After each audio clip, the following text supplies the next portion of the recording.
pour le temps libre, que ce soit pour s'occuper de ses gamins ou s'occuper de son jardin. De toute façon, c'est pas avec les personnes qu'il y a aujourd'hui qu'on y arrivera. Pourquoi?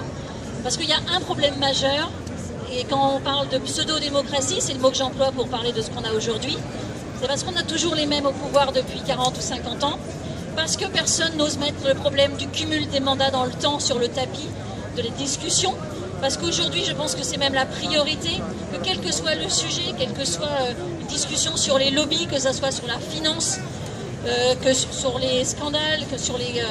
comment dire, tout ce qu'on peut rejeter, tout ce qui nous dégoûte aujourd'hui de la politique vient finalement d'une seule chose, c'est le cumul des mandats dans le temps, ça devrait être 2 maximum, et après on laisse la place aux autres, et on évite les conflits d'intérêts, et on fait vraiment ce pourquoi on a été élu, et pas ce pourquoi on veut être réélu à vie. Et que si on doit se battre aujourd'hui, c'est sur cette constitution, cette nouvelle constituante, oui, pourquoi pas tirer au sort 500 personnes pour réfléchir, ils l'ont fait en Islande, on n'est pas plus con en France, donc ça ce serait pas mal. Ensuite, j'aimerais arrêter de me sentir toute seule dans l'hémicycle. Si on pouvait me rejoindre, ce serait bien aussi. Donc 2017, je me fous royalement de la présidentielle. Mais si pour la législative, on pouvait être un peu plus nombreux, ce serait déjà mieux. Et pareil, les Islandais l'ont fait, les Espagnols aussi.